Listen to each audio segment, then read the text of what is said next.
أعوذ بالله من الشيطان الرجيم بسم الله الرحمن الرحيم.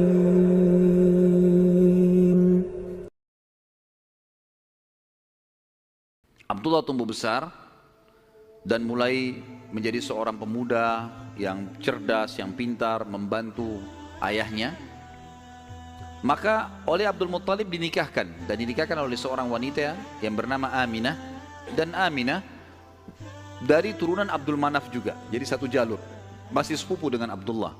Hanya saja dari Aminah ini, dari paman-pamannya Aminah itu dari penduduk asli Madinah, dari Aus dan Khazraj, dari suku Ansar di Madinah. Maka Nabi SAW di sini memiliki jalur dari dua kota suci, Mekah dan Madinah. Pada saat sudah selesai melahirkan, baru menikah, beberapa hari kemudian ada tanda-tanda kehamilan di Aminah.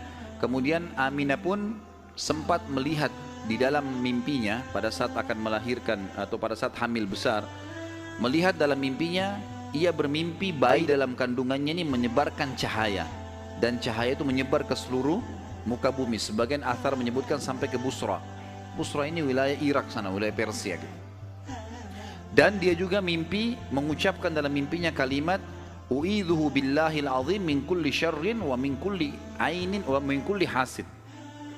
Wa min kulli hasid. Tidak ada kata-kata ainnya.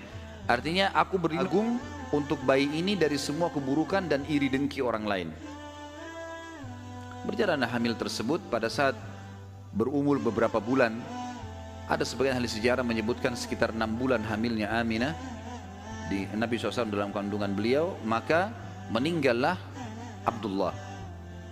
Maka Nabi SAW jadi yatim sebelum lahir.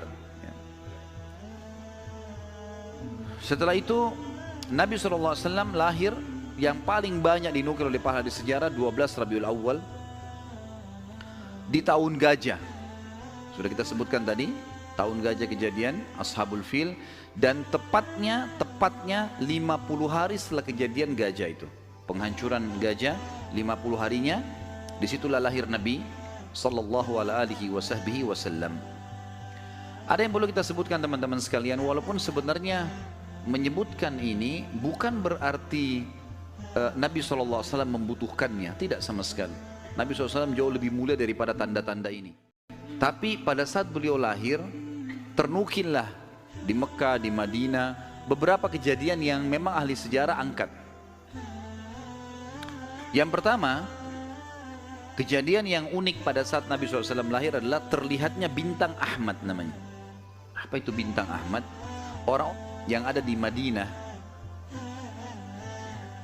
itu meyakini kalau Nabi terakhir yang mereka tunggu di Madinah keluar itu, kalau dia lahir akan kelihatan bintang yang mereka istilahkan dengan bintang Ahmad, dan mereka mengukir-ngukir bintang itu sesuai dengan keterangan dari Taurat. Seperti itulah pemahamannya pada saat itu.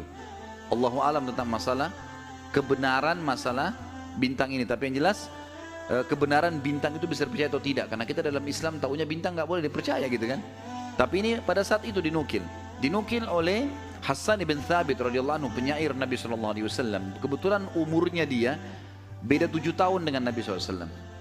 Beliau mengatakan setelah masuk Islam, setelah Nabi SAW hijrah ke Madinah, beliau mengatakan pada hari Nabi SAW lahir, aku kebetulan berada di salah satu benteng Yahudi, dan naiklah di malam hari kebetulan salah satu pendeta Yahudi lalu teriak dengan suara keras, wahai Yahudi, hai sekalian kaum Yahudi, sungguh telah terlihat pada malam ini bintangnya Ahmad, dan tidak terlihat kecuali pada saat ia lahir.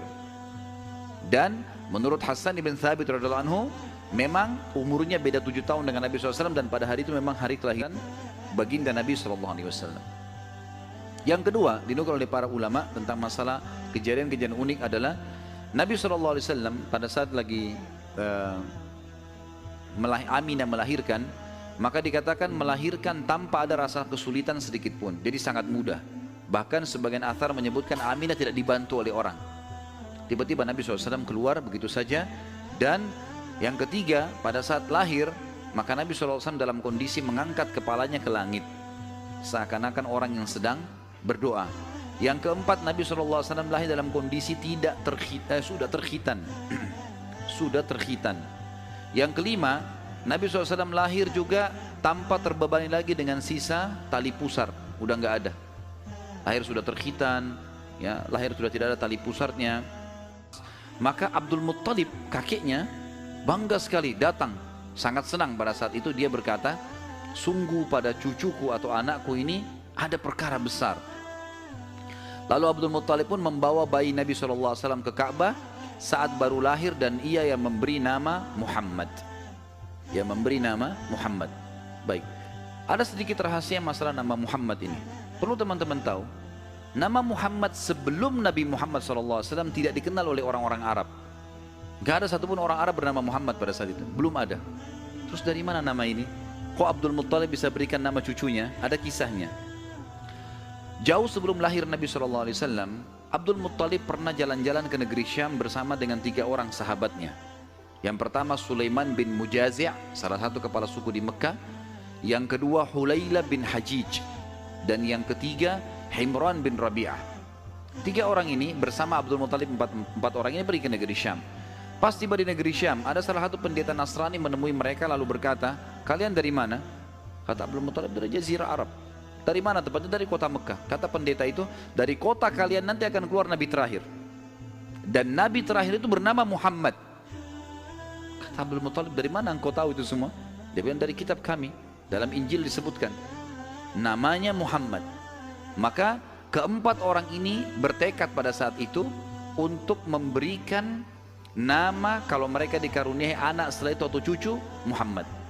Dan dari 4 orang ini, pada saat balik ke Mekah, orang yang pertama mendapatkan cucu laki-laki adalah Abdul Muttalib. Itulah Nabi Muhammad SAW. Maka dia pun mengangkat bayi Nabi SAW lalu keliling di dekat Ka'bah lalu mengatakan, anak ini memiliki perkara yang besar, aku memberikan nama Muhammad, aku memberikan nama Muhammad. Terus dia mengucapkan kalimat itu.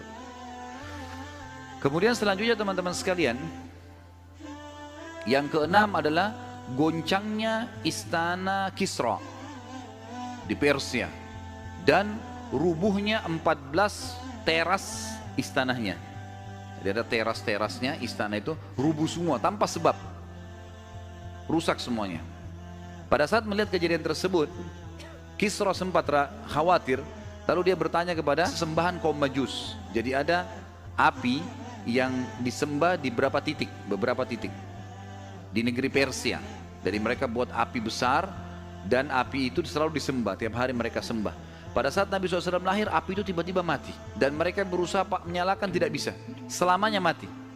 Sampai Persia pada saat itu, seluruh Persia yang menyembah api, apinya mati semua, nggak ada.